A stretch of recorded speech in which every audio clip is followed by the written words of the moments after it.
The Solo Show is brought to you, as always, by Victor Naraki Realtor, serving Disney in the greater Orlando area with celebratingflorida.com and disneyatyourdoorstep.com. Coming up on The Solo Show. Now we got 24-hour weather, we got 24-hour drama, we got 24-hour comedy, we got 24-hour kids shows, we got 24-hour cartoons. We've got 24-hour fireplace channel. Yes. We do have a fireplace channel. Yeah, we have an aquarium channel going 24 hours a day. You know what? And I'd rather watch that than 24-hour news. It's part 2 of our roundtable discussion of the top 75 TV moments as compiled by the Emmys, as Stan welcomes Kris, Francine, Patrick, and Ken to the Solo Studios for one more time. Do you agree or disagree with the choices? And what do you think should have been one of the top 75 moments? Let us know in the comments below. I'm Realtor Victor Naraki, and I specialize in living near Disney World. I work directly with you. I'm not a referral agent. A referral agent takes your name, takes your number, and then sells you to a random agent for a stake in that commission. When you call me, you get me. And I am there for you from the initial consultation through to closing and all the steps in between. You get me. Now, if you want to reach me, visit disneyatyourdoorstep.com for all my links, and you will get me. And when you do get Victor, tell him the Solo Show sent you. Ricky, this is it. This is it.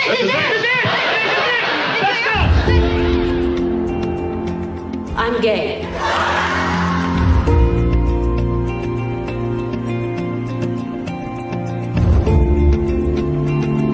You've never seen a street like Sesame Street. Can we keep him, Dad, please? But he's a loser. You are the American Idol.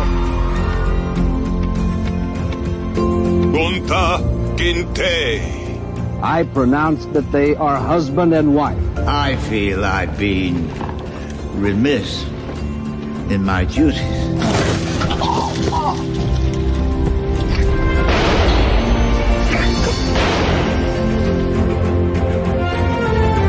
Just tell me, Walter, that I'm doing the right thing, not having the baby. It's one small step for man, one giant leap for mankind. It's inside the vehicle, which could possibly be, and appears to be at this time, O.J. Simpson. We understand that a plane has crashed into the World Trade Center.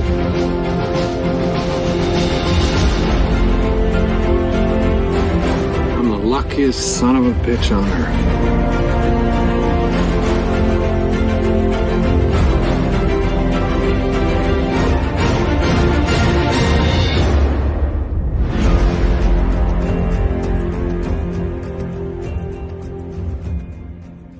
Hello and welcome to another edition of the Solo Show. I am Stan Solo as always, and welcome to our second part of our 3-part, maybe 4-part, we'll find out, series of the top 75 moments in TV history. He was talking about his telephone. Now he's got that in his brain. My home phone hasn't been working since Christmas practically. Anyways, we are having our roundtable discussion, and we're going to go with the person that came in first into the Solo Studios, Patrick. Oh my God. Hey, how you doing? Thanks for having me again. Hey, welcome to the show, and how are you? I'm good.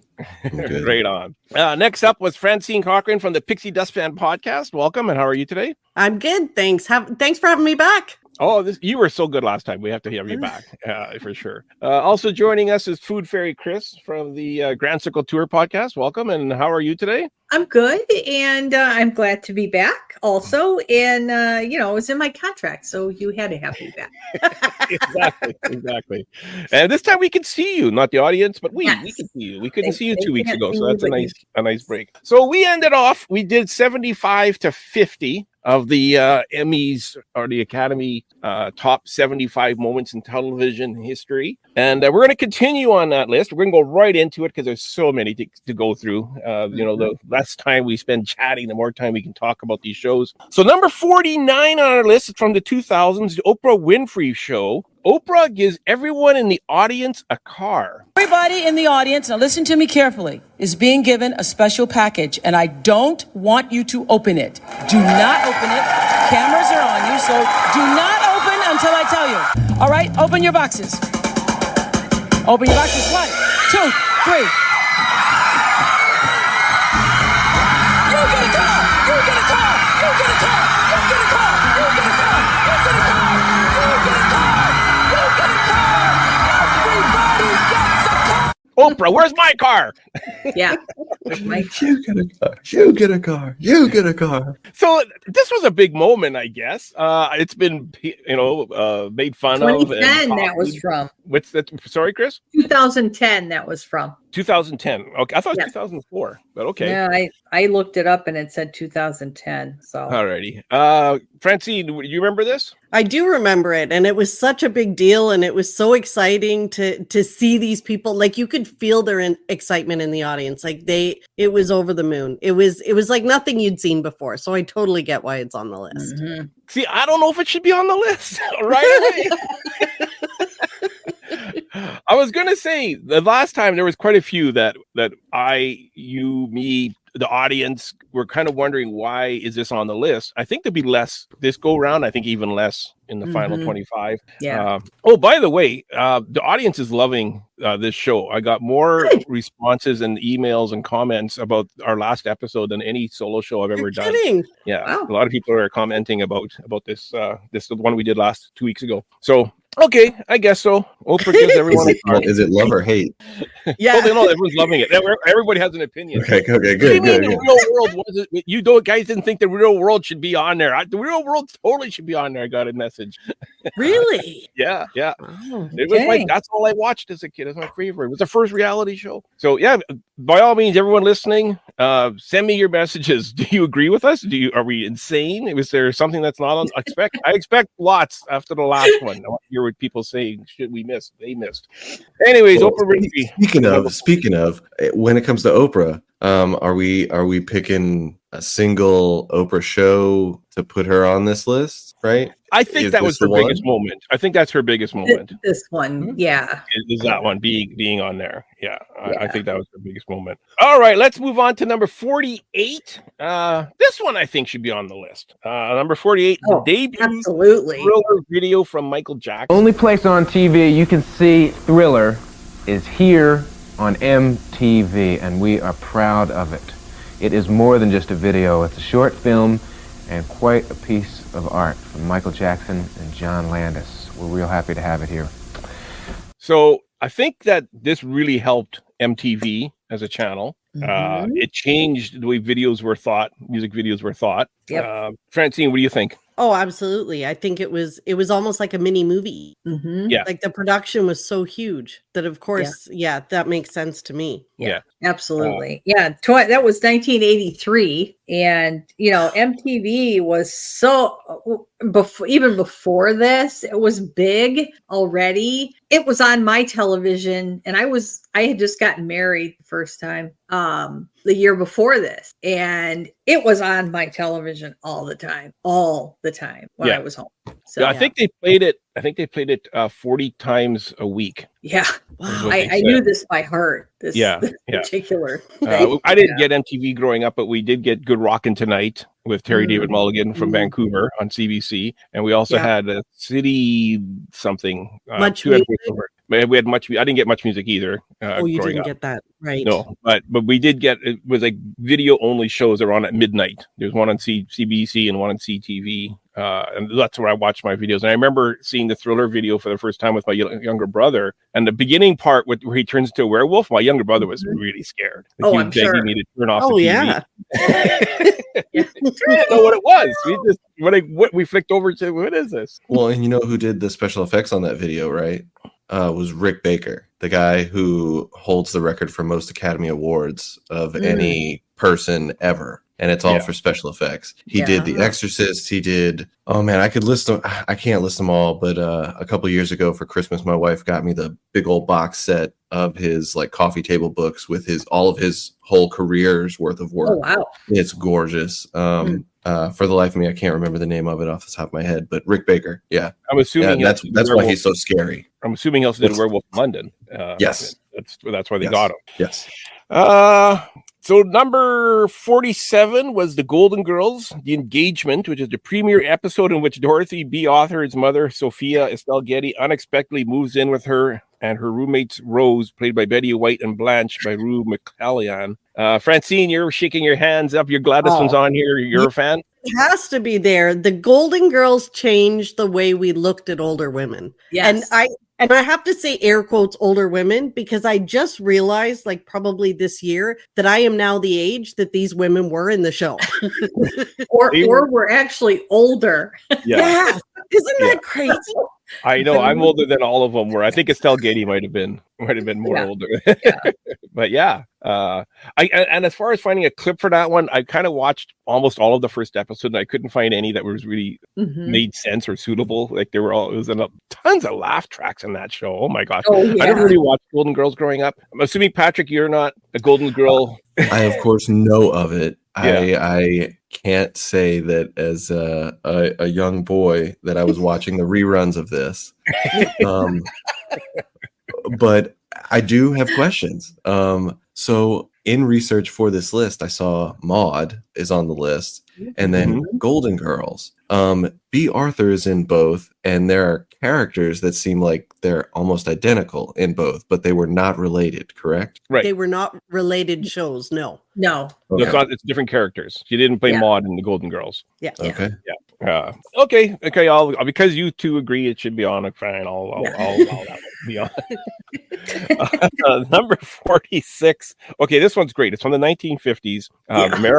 Merry Melody's What's Opera Doc with Elmer Fudd tearfully carries away a seemingly dead Bugs Bunny. What have I done? I've killed the rabbit. Poor little bunny. Poor little rabbit.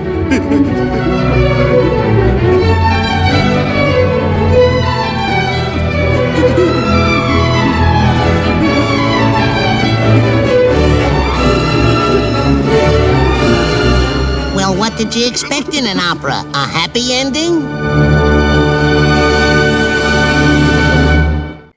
Okay, so I love Bugs Bunny. It's great. 1950s, that really held up as far as the animation style and all that. Yeah, and 52, so really early in the 50s. Yeah. Oh, yeah. Is that a greatest moment in television? Yeah, for sure. Okay. Yes, you get cartoon characters singing opera, of course. Okay. Francine, what do you think? I'm not necessarily sure I understood that one. But I mean, Bugs Bunny. Yeah. I mean, if the Flintstones had been singing opera, I would have been all over it.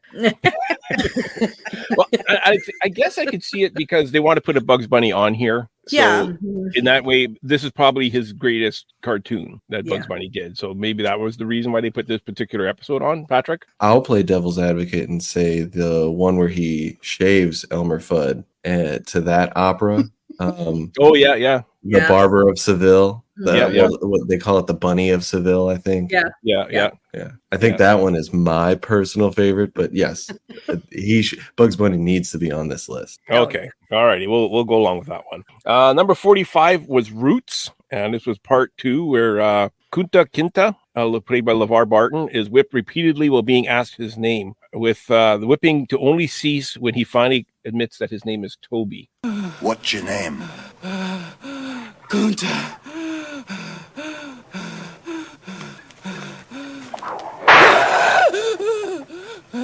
Lord God, help that boy. They're gonna whip him dead. What's your name? Say it! Toby! Who are you? Say your name.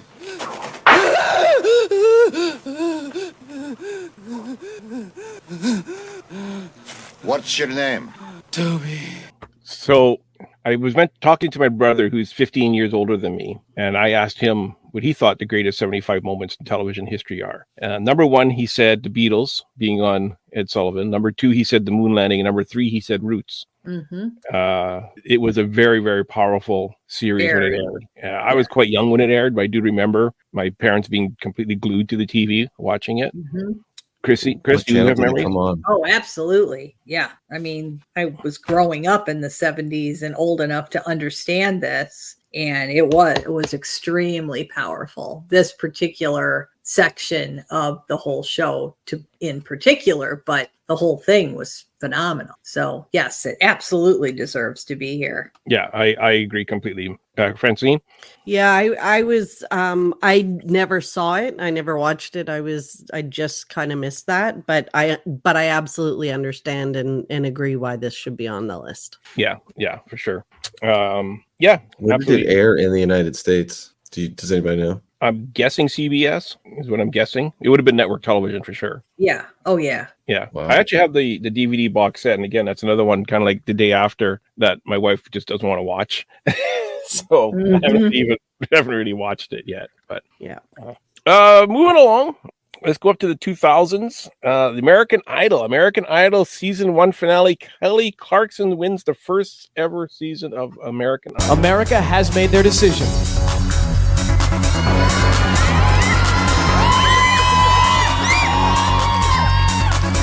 Kelly, Justin.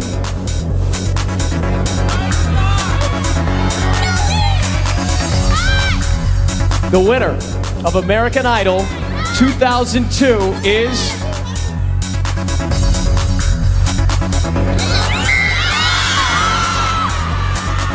Kelly Clarkson. Okay, so that was drawn out. Nothing compared to how they draw it out nowadays. Now they draw it out for 4 commercial breaks. Oh my gosh. Yes. I do not remember the runner-up guy at all. No, me neither. Justin, I thought he was known now. No? I don't recognize him at all. Okay. So. I knew he had the long curly hair, but I didn't remember his name. Yeah. So 2002, it doesn't seem like that was that long ago. Does it? No. But I think that should be on the list. It kind of changed reality game show TV. Yep. So many spinoffs Yeah. came from that. Yeah. When America actually had a vote, they actually got to vote for the winner. Right. Mm-hmm. Right. After these messages, we'll be right back. What's worse than not enough chicken nuggets? Not enough dipping sauce. Now, never endure the trauma of running out of sweet and sour sauce again with the Sauce Watch. New from Stantel. It looks just like a smartwatch, but it's really an emergency supply of your favorite dipping sauce. Just peel back the foil lid and dip whatever you want in it. Need some zing for your fries? Are your chicken nuggets too dry? Or maybe you just want sticky fingers. Ew. Then you need the Sauce Watch. Available now from Gamble's, Kresge Kmart, Consumers Distributing, and Woolco. The Sauce Watch. New from Stantel. Get yours today. If you want to go faster, you're in the wrong place because Stan doesn't like fast rides. This is the Solo Show. Oh, look who popped in here. We got Ken, the voiceover guy, joining us. Ken, thank you for making it. Thanks for putting up with me, and I think we've got the problem solved this time. Okay. All righty. So Ken's joining us here in our roundtable discussion. Welcome. Okay, so we were kind of talking a little bit about this earlier. Maude is in number 43 spot. Maude's dilemma. Maude, played by B. Arthur, and Walter, played by Bill Macy, admits that neither one of them particularly wants a child and that an abortion is a right of choice in this stage of their life. Just tell me, Walter, that I'm doing the right thing, not having the baby. For you, Maud, for me, in the privacy of our own lives, you're doing the right thing. I love you, Walter Finley. We'll start with Ken, the voiceover guy, on this one. Ken, what are your thoughts on this? I remember when that episode aired. I remember watching it. My mother was a big fan of Maude when I was growing up, and she loved the show. And I don't think I completely understood what was going on at the time. I was pretty young. But having seen it now since I've gotten older, that was a very brave choice on the part of the producers, on the part of the writers. I'm actually stunned that in the mid-70s that somebody was not only willing to talk openly about abortion, but willing to say that the right choice for her was to go ahead and have the abortion. It was stunning to me. And actually, that was 72. So that was really early in the 70s for something like that to be on television. I mean, man. And to get it past the censors as well. Because back then the censors really had an iron fist with everything that was going on. Francine, do you have any thoughts on that one? Yeah, I think it's amazing when you look back now with the lens that we have at what they did. It was groundbreaking. And it was brave. It was brave to try and put that through. And they did an excellent, and they actually handled it very well with dignity and respect. Like they really did a good job. The writers did a good job. Yeah. I actually watched a good portion of that because that was a 2-part show, and I watched some portions of each one, and where she says, "I'm 47 years old," and I'm like, "Whoa!" I don't think I'd want to have a baby at 47 either. Yeah. So. Yeah. Next up on our list was number 42 from 6 Feet Under. Everyone's waiting. In a flash forward, we see milestone events of the main characters' lives and ultimately their deaths. I couldn't find a clip for this one, I'll believe it or not, which isn't that old. I know nothing about 6 Feet Under. I've never watched everyone shaking their head. Never seen it. Saying no clue. Francine, Ken, Patrick. I didn't have HBO. I know the bare minimum about it. It was a family that ran a mortuary or something like that. Actually, you know what? I think I did watch this series now I think about it. It just goes to show how what an impact it had on you. Yeah, it was very, very powerful. It should, scratch that one. I can think of 10 things that can replace that one. All righty, let's move along. Number 41, CNN. After the introduction by Ted Turner, David Walker, and Lois Hart anchor CNN's first broadcast. For the American people whose thirst for understanding and a better life has made this venture possible. For the cable industry whose pioneering spirit caused this great step forward in communications.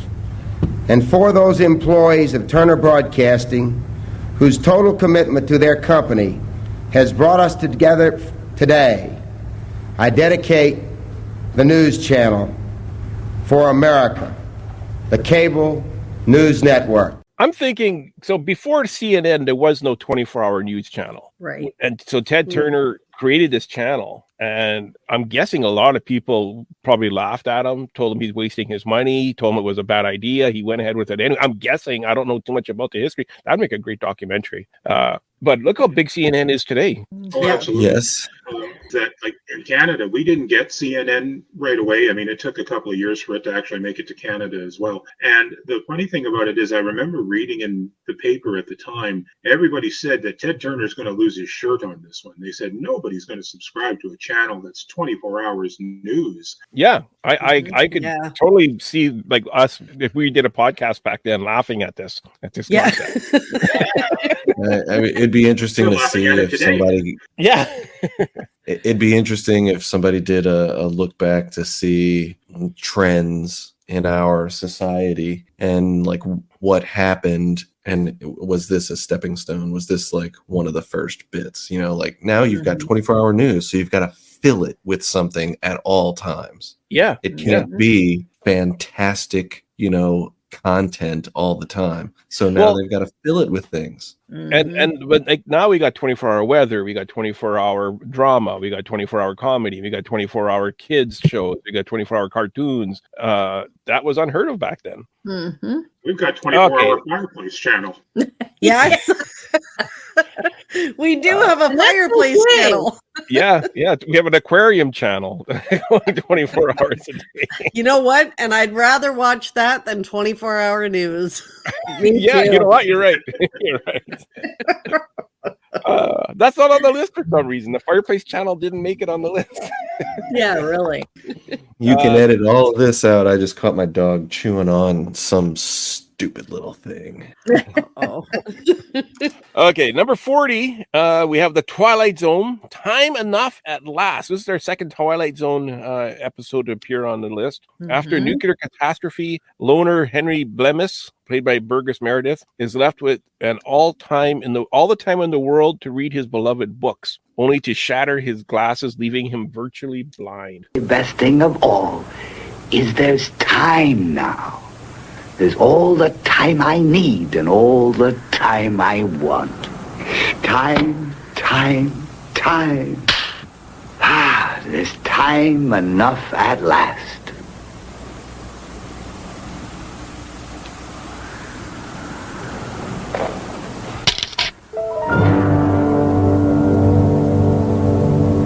Okay, he's the last man on earth. Just go to a drugstore and grab a pair of reading glasses. Like, seriously, no one's going to care. I don't think they had them back then. Oh. But anyways, it was a great episode. That was on in reruns, and I'm sorry, I just going to say, I saw that in reruns, and I made my mother actually go and get me a second pair of glasses after I saw that episode. It was like a cautionary tale. Yes. Yep.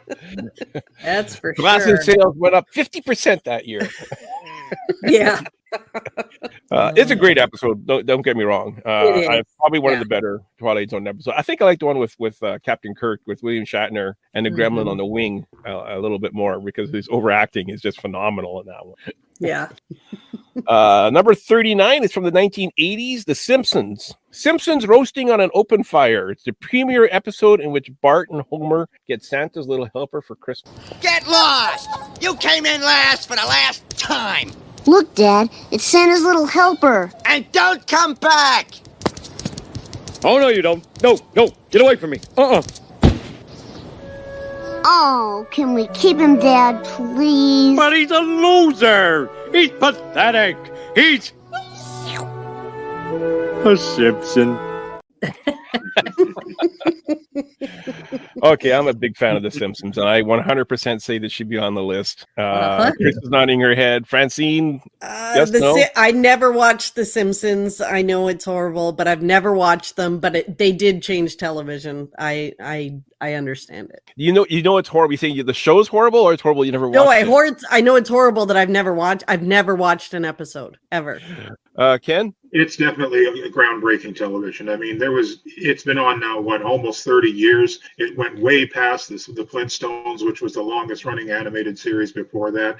I think the quality has dropped in the past couple of years, but that's just my opinion. It's been so good. Patrick. Oh, The Simpsons is phenomenal. I remember even when I was a kid, years and years after it started, right? For a little while there, it was still the anchor of animation on like Friday night on Fox. It was that and Family Guy, and then Futurama eventually started up after that, which was, again, also Matt Groening. So he was doing two things the same night. But yeah, The Simpsons absolutely deserves to be on this list. Yeah. And I mentioned it on the solo show before, but my idea for the final episode of The Simpsons is this is the premiere episode. It starts off with them. They're in the car. I thought they were going to get a Christmas tree, but I guess they're driving to Lisa's concert. And the animation has changed over the years. It's a bit more sharper now. It's cleaner now than it was from when it first came out. So my idea for the final episode is to have them driving to Lisa's concert and have the animation kind of slowly revert to the original animation, so it ends up becoming like a one big loop where the last episode ties into the first episode, and it just becomes one big huge continuous story. That's my idea for the final episode of Simpsons. Wow, you need to send that in. So Matt Groening, if you're listening, you got to go to D23 Expo and find them and tell them. Yeah. I think that's brilliant. Just get a rating credit. Yeah. There you go. Okay, number 36 is The Sopranos. The final episode called 38. 38. Where am I? 38. Oh, 38. Right. Okay, Ken, cut that out. Ken has a lot of cutting out to do.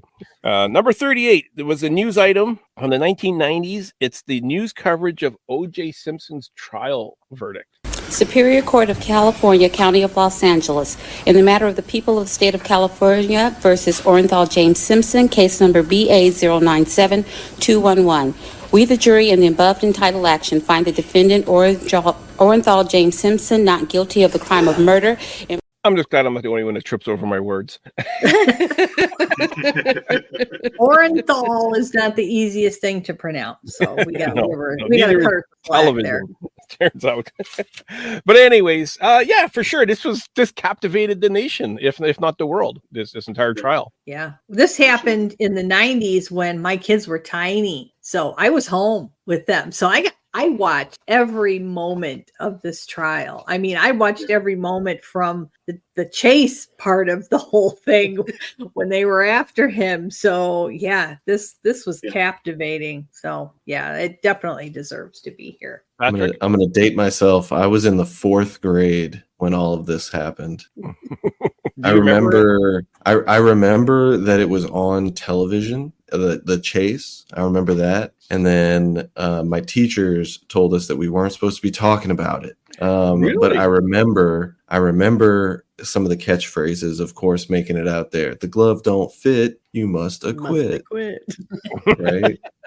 Like it made its way into the zeitgeist of America as it is.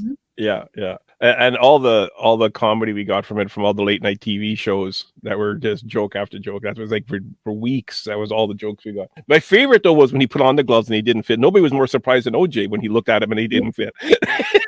The look of surprise on his face when he didn't fit. This must have shrunk back in evidence. I was working at a radio. I'm sorry. I remember I was working at a radio station at that point when they announced the verdict, and we were just a small rock and roll radio station in northern Manitoba, and we actually broke in for live coverage of the verdict. I mean, even in a little town with 15,000 people, people were that fascinated. Yeah, yeah. There you go. Absolutely. There you go. Yeah, it should definitely deserves to be on the list. Number 37 was Live Aid, a multi-venue concert raising money for relief of famine in Ethiopia. Welcome to the worldwide Live Aid concert.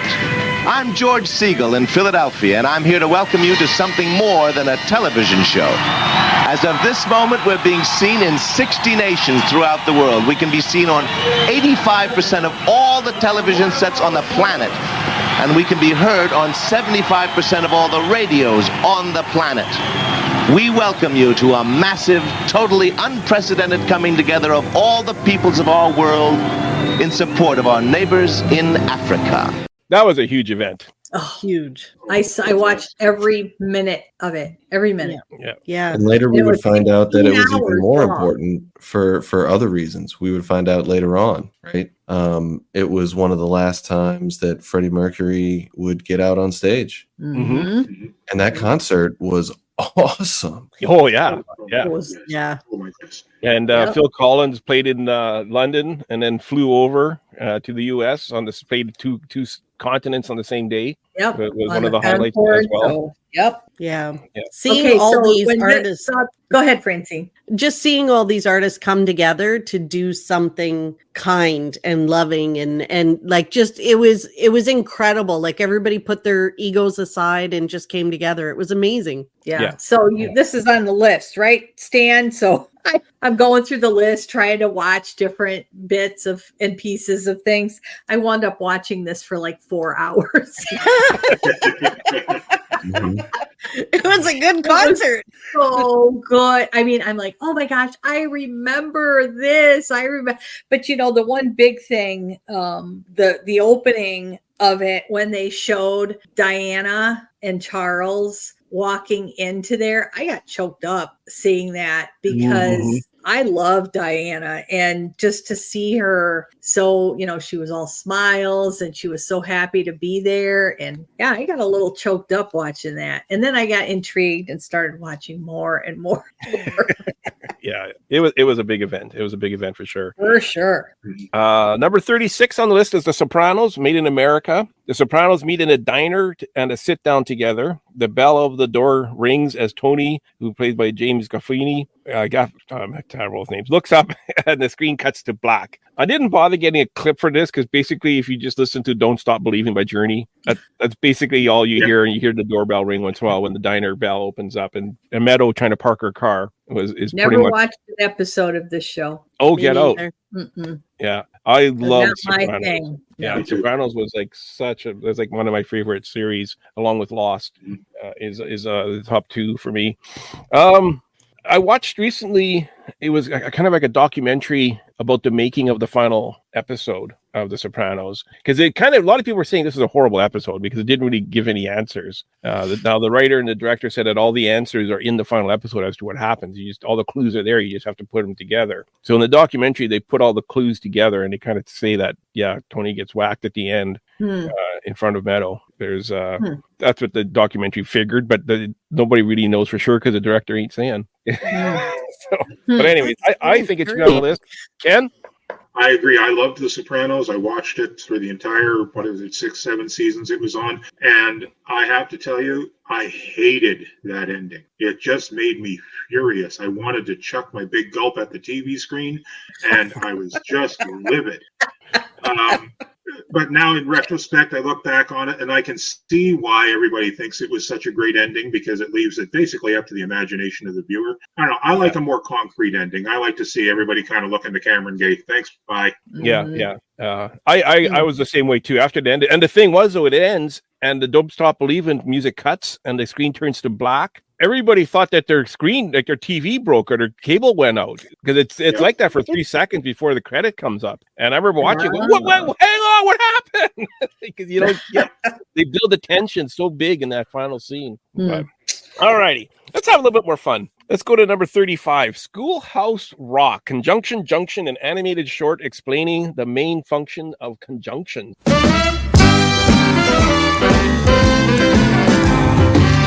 Conjunction, junction, what's your function? Hooking up words and phrases and clauses. Who doesn't like that? Look at that. Everybody's dancing. The round table is dancing. Yes. Francine, you're Canadian like myself. I didn't get to see this growing up. Did you? No, I don't remember seeing it growing up, but just watching the little clip, it's so joyful. Yeah. You're learning. Kris, this is more your era, your country. What can you tell Oh my us? gosh, I totally remember this. Now, I was a little older than grade school at this point, but I still remember it, and I still watched because I was still watching cartoons on Saturday morning. Mhm. And this stuff came on, and it was fun, and this was a good one. So yeah, it totally deserves to be here. Patrick? They still showed it in schools when I was a kid, so I mean, I still remember watching it. Yeah. I wish the one that would have made the list for Schoolhouse Rock was I'm just a bill on Capitol Hill. I was remember thinking that. the same thing. Everyone is nodding. And I'm sure everyone listening is thinking the same thing. Like, why wasn't the bill that got passed on Capitol Hill not the one that made it in the list? I would have agreed completely. That should have been there instead of Conjunction Junction. Yes. Maybe Conjunction Junction was the first one. I don't know. Maybe it's the only one that the people who made this can remember, because they don't remember how the laws work in our country. Alrighty, number 34. Oh boy, Rodney King. The release of the recorded video of the George Holiday recorded of 4 police officers beating Rodney King. Who had the camera? Where was the camera? Oh my God, they caught this on camera. It was one of the most disturbing things that we'd seen on video. The videotape beating of Rodney King had left many Los Angeles residents outraged. It was like the first time we had actually seen it. So it was shocking, but at the same time, it was wonderful, because now we Americans, we African Americans, we had evidence of our claims of, injustice and mistreatment. So that did change a lot of stuff when that video came out. Seeing this poor black man being beat by 4 police officers, where he was already at a point where, okay, enough's enough. You can now carry him away. Yeah. And they just kept wailing on him. Really spoke volumes. They say a picture's worth 1,000 words. A video is probably worth 10,000. Mm-hmm. Yeah, I can remember that like it was yesterday, because it was actually on my birthday. Oh, wow. So that video's on the television. We're trying to have a birthday party at my house. Oh wow. Well, that was kind of the end of that, right? Yeah. Brought everybody down a little bit. So yeah. But very impactful. So yes, it should be here. So then next up we have so this one here, Chris Rock thinks should be number 1. He feels this is the greatest moment in television. We'll all decide after listening to it. Jada, I love you. G.I. Jane 2, can't wait to see it. All right?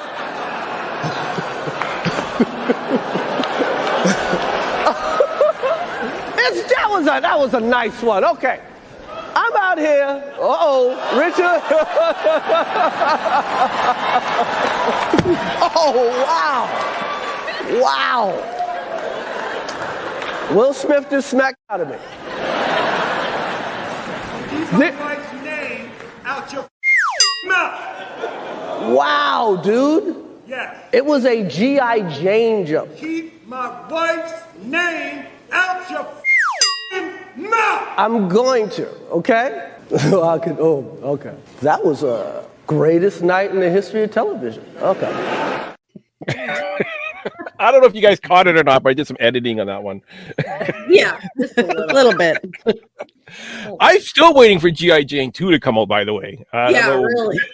We were promised it how many years ago now? It still hasn't come out. But anyways, it was talked about a lot. It was Will Smith. A lot of people disrespect him completely now. A lot of people disrespect Chris Rock now. I don't think it's really changed anything as far as celebrity humor. I mean, the late shows are still doing the same type of celebrity humor they always did. We thought maybe things might change after this. Nothing's changed. Does this deserve to be on the list? And thinking no, Ken, go ahead. No, I don't think so. I think in the history of television, in the history of even the Oscars, I think there's been more interesting moments. I think there's been more important moments. I think of Marlon Brando refusing his Oscar. I think of when The Streaker came out and David Niven's absolutely spot on response to it. Way more important than that.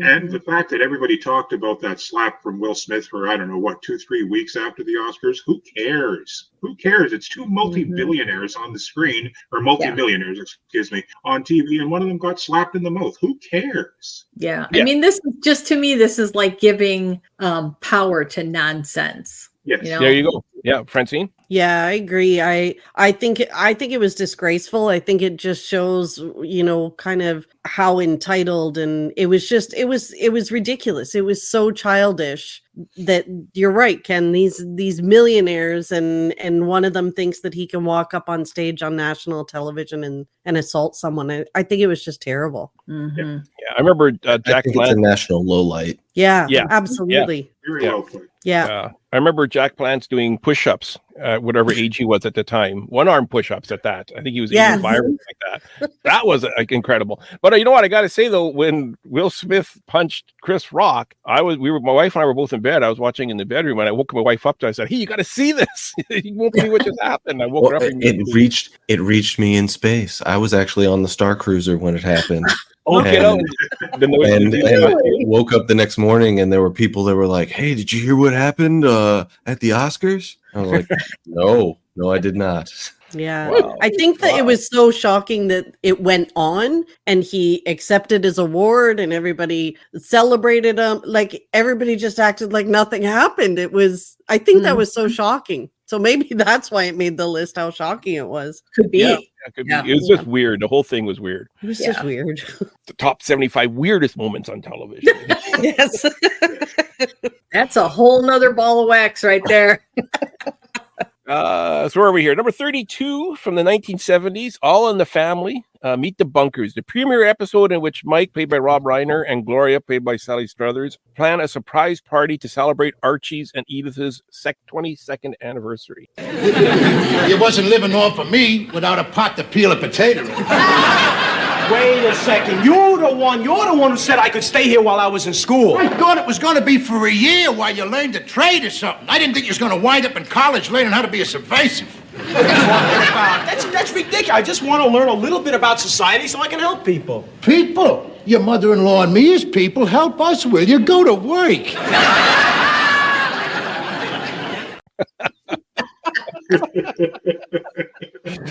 That was my dad's favorite show of all time. Yeah. Right there. Yes. All in the Family. I mean, what can you say that hasn't been said? It broke so much ground throughout its entire run. Things were said that people were thinking, and they got away with it. They got it past the censors. How they did that is beyond me. Francine? Yeah, I mean, it was a show that was so honest and pure, and it was what was happening in people's homes and the conversations, and it got people talking. I think they handled it so well. You wouldn't see stuff like that, I guess, today. That's what I was going to ask. Ken, what are you thinking? Oh, I agree 100%. You couldn't get this show on the air today. Not a chance. You'd never get it past the first episode. I think it's one of the greatest shows of all time. I'm completely okay with it being on the list. I love it. Yeah, I agree completely. Patrick, any thoughts? Before your time. Yeah, it is before my time, but I have seen it. I had good parents. But yeah, it's incredibly subversive. It's kind of amazing how Archie is everybody's dad or grandpa, and your dad and grandpa don't know that they're Archie, right? Like that's kind of the whole point that makes it so great. Yes. Anyway, yeah, it's phenomenal. Yeah. Moving along, number 31 is Breaking Bad, the pilot episode in which Walter, played by Bryan Cranston, is fleeing from sirens, drives his RV into a ditch. He stumbles out in his tidy whities and records a video message for his family. My name is Walter Hartwell White. I live at 308 Negra Arroyo Lane, Albuquerque, New Mexico, 87104. To all law enforcement entities, this is not an admission of guilt. I am speaking to my family now.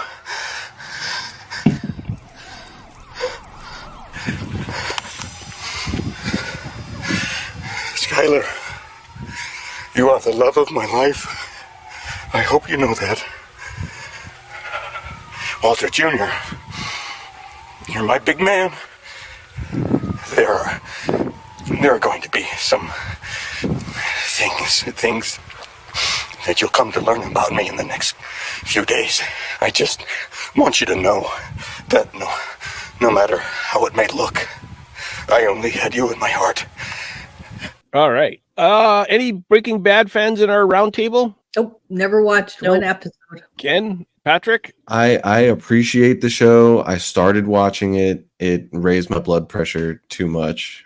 It actually did just like stress me out too much. That first episode when it finishes and the sirens go by, like I felt like it was the first time I breathed in the whole 27 minutes. Yeah. Ken? The show was incredibly intense. I don't know that it necessarily belongs on the list. It's an amazing show. I don't think it was anything particularly groundbreaking or anything particularly spectacular. I mean, Bryan Cranston is amazing in it, but I don't know that I think it belongs on the list. I do like it. I'm a big fan. Yeah. See, I think it belongs on the list, but I think 31 is a little bit too high for it. I'm thinking 40s type of thing. Like we're getting into really creme of the crop. We're almost at the halfway point here, and more than halfway point. For it to be above some of the things that we're below it is kind of shocking to me. But it's amazing writing, amazing storytelling, amazing acting. It was very much a water cooler show where everybody at work next day was talking about it, and and I think Patrick, you said it best last week, how it might be on the list because of the time that it's what did you call it last week or 2 weeks ago? Age. I don't because it's so new. That's why it's on the list. Oh, recency bias. Yeah, recency bias is. I think that might be part of that one because it's one of the more recent shows that won all of the Emmys every year that it was there. Yeah. This next one isn't recency bias. I Love Lucy. Lucy goes to the hospital. Lucille Ball gives birth to little Ricky. Ricky, this is it. This is it. Let's go.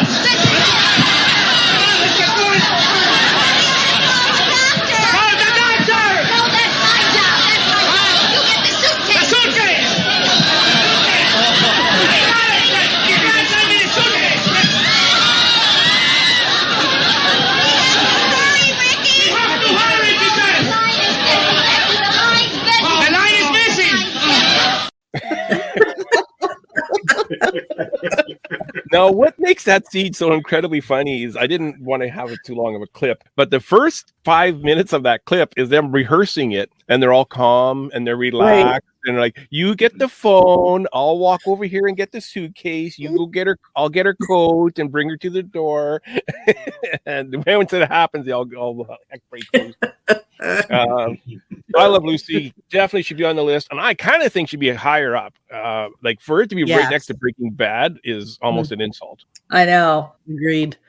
I think it should be in the top 20s. Yeah. Really. I Love Lucy is slapstick at its absolute finest. It's comedy at its absolute finest, and it's a female comedian. Yes. Yeah. Yes. In the 50s. So yeah. Should be high. Exactly. So I will tell you a little something. Lucille Ball, she actually went to school with my dad. You're kidding. No, she was 4 years older than him. So he was just starting high school when she was in a senior. So, but he did know who she was. He didn't really know her, but he knew who she was. And, she was blonde back then. She dyed her hair red later on. So I thought she was an natural redhead. I had no idea. Yeah, she was a blonde. Okay. Did she? So did he tell you every stories? Like, was she very popular in school? Like, Well, like I said, he was just a freshman when she was a senior. So he really didn't know her. He just knew that he went to high school with her. So okay. Number 29. Again, I didn't get a clip for this one, but from the 1960s, the debut episode of 60 Minutes, hosted by Mike Wallace and Harry Reisner, featuring coverage of Nixon and Humphrey's presidential campaigns. Yeah, for sure. 60 Minutes is a long time running show. Should be on the list for sure. Any thoughts? Well, I was a kid. Do a quick impression of the theme for you if you want. I was a little kid, and this was like Snooze City for me. But Oh yeah. But I think it's still on. I don't really. It is. Yeah, it is. Yeah. Is it? Mm-hmm. Yeah, it's one of these ones that my dad insisted on watching every single week. But yeah, for sure. Number 28 is a news item. President-elect Obama's election night speech in which he proclaimed change has come to America. It's been a long time coming, but tonight, because of what we did on this day, in this election, at this defining moment, change has come to America.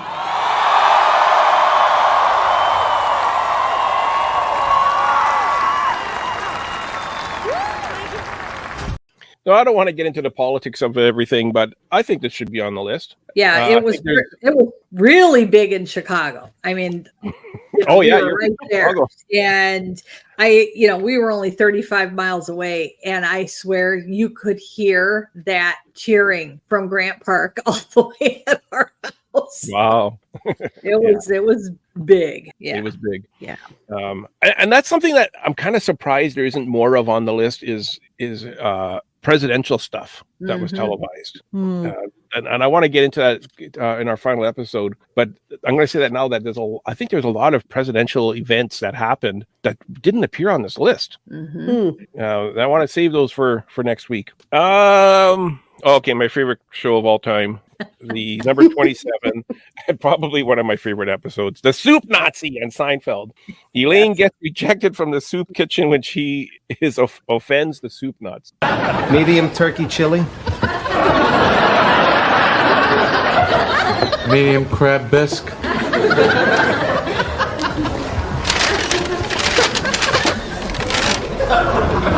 I didn't get any bread. Just forget it. Let it go. Excuse me, I think you forgot my bread. Bread, $2 extra. $2, but everyone in front of me got free bread. You want bread? Yes, please. $3. No soup for you. Good afternoon. One large crab bisque to go.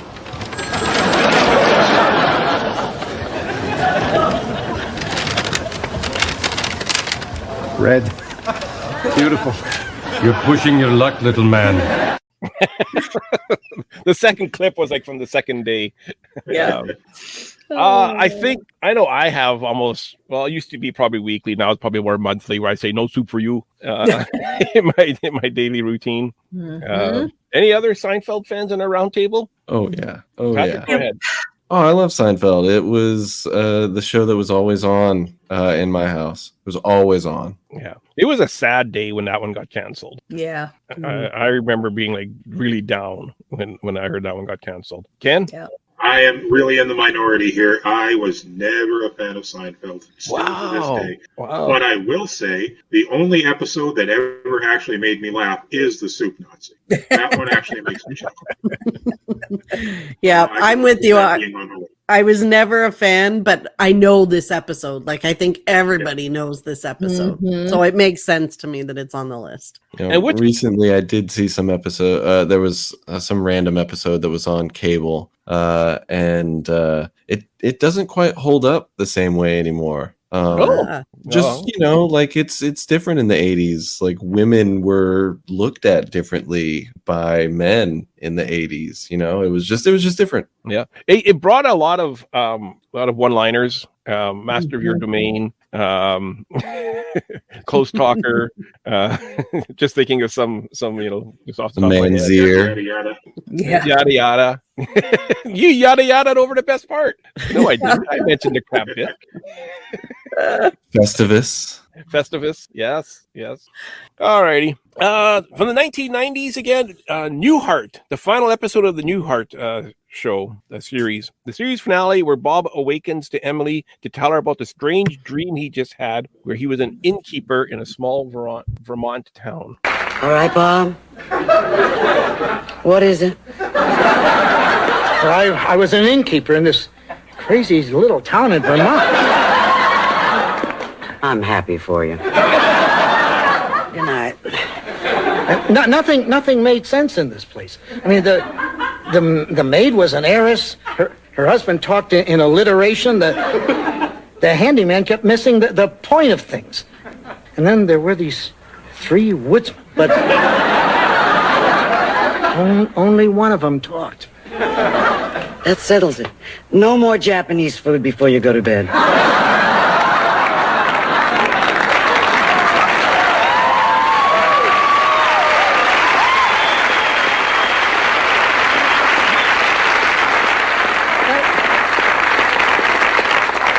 And I was married to this beautiful blonde. Go back to sleep, Bob.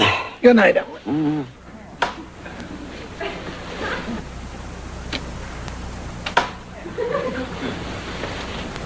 What do you mean, beautiful blonde? Go to sleep, Emily. You know, you really should wear more sweaters.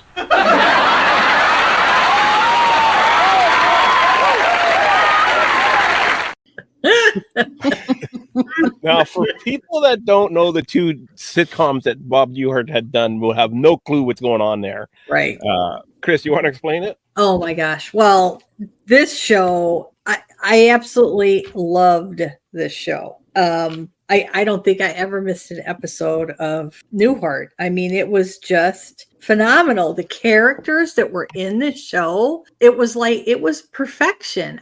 Whoever the writers were for this show, they were just amazing. Yeah. So, but this clip in particular, so this is the final scene of the final episode. So originally he did the Bob Newhart show where he played in, I think it was in New York City, I believe. Yeah, I think it was New York. He was a psychiatrist, right? And he was married to this brunette, and that show ended. And then he started the Newhart show where he was in Vermont as an innkeeper. So the final episode ended with him back in New York in bed with his original wife, and all of Newhart was a dream.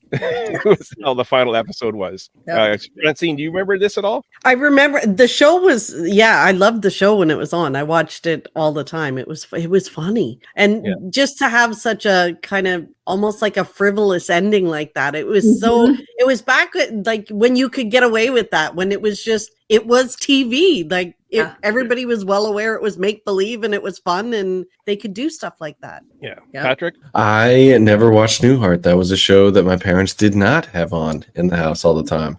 But I do remember hearing about this, and I didn't quite understand what the big deal was. Someone explained it to me the same way that you just explained it to all of us. And I go, oh, wow, that's pretty awesome. I wish I could have seen that. Yeah, it was an amazing ending to. Yeah, and it hit the wife in the first show. She wore sweaters all the time. So. Yeah. And then there was Larry, Daryl, and Daryl. Yes, Larry, my brother Daryl, and my other brother Daryl. And only Larry could talk. The other two just stood there all the time. Oh man! We didn't speak in the very last episode, if you remember. Right, that's right. I think they did. Daryl's finally told their wives or something. They said, "Shut up." Yeah. Oh man! Alrighty, our final one for tonight, and this is a fun one. And I'm not sure if you guys watched this video or not. And for the people that are listening, that are a fan of Sesame Street, seek out this video because it's the very first episode of Sesame Street where Gordon introduces Sally to Sesame Street. It's a premiere episode where Gordon, played by Matt Robinson, welcomes a little girl named Sally to Sesame Street. And the clip I'm going to show, she meets Oscar. And you guys can listen to it on the podcast, but take the time to go and watch it on YouTube. Don't bang on my can. Oh, come on, look. You've met everybody else on Sesame Street. You're going to meet Oscar no matter what he says. Oscar, come on out. What? Come on out and say hello to Sally. Go away. Close my can lid there. You're letting all the fresh air and sunlight in. Boy, I hate that. Look, Sally, Oscar's a grouch. He's a grumpy guy. He lives there in a trash can. In a trash can? He lives in a trash can. It's not an ordinary trash can. It's a big 3.5-room trash can. But he lives there, and, he's a grouchy guy sometimes. Sometimes he's not, so I think maybe if I talk to him again, I can get him to come out and say hello. We'll try it again? Oscar? Oscar? Yeah? Come on out. Now, look, be a nice guy. This is a nice little girl. She's new to the neighborhood. Say hello to her. This is Sally. Oh. Was that her? That's her. Yeah. Hello, kid. So who knew in the first season or the first episode of Sesame Street, Oscar was orange? Yeah, really. No idea. I do not remember that. But anyways, Sesame Street. Yeah, Sesame Street's garbage turned him a different color over time. Yep. And that is a really bad puppet. I'm sorry. Like, that is so bad. Like, the eye lines don't match anything. Whoever's doing the puppeteering needed some work. The mouth doesn't match the lips, the words, or anything. There's no hands. You notice he has no hands in yeah, just a head. But Sesame Street 100% deserves to be on this list. I feel. Francine, you're not in your head? Absolutely. Of course. Yes. Absolutely. But wasn't there another episode of Sesame Street on the list as well? I feel like last time we were here, it's when they talked about death. Yeah. The Mr. Hooper episode. That's right. Yeah. So this is the first episode, which I don't know. Was this one more important? I think the other one was a greater moment than this one. I think so too. Yeah. I would have reversed those two. Yeah, probably. I was just going to say, I honestly would have flip-flopped those two. I didn't get to be on the last episode because one of my hamsters that runs my internet had passed away. So, I remember when you were talking about that, and I wish I could have been on because I wish I could have said, like, that episode is, I think, probably one of the most important episodes that on any television ever. I mean, that was really the first time that somebody took a chance on talking to a child like a grown-up. Mm-hmm. Yeah. And I think it should have been much higher on the list. Yeah, agreed. So all in all, though, I think this list was a much better list. I mean, it makes sense because this was we're getting down the list. I think in 2 weeks' time when we record 24 to number 1, it's going to be. I'm hoping we agree that they're all deserving to be on the list.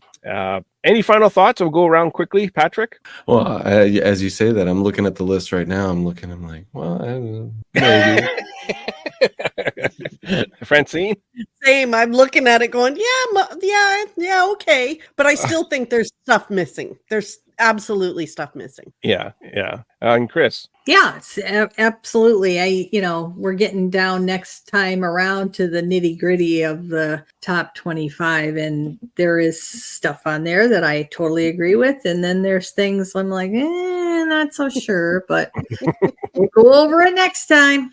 All righty. And Ken. I'm just still depressed and disgusted that none of the live GCT podcasts made it to the list. So, well, yeah, they're on YouTube. You can watch YouTube on television for sure. They should be on there for sure.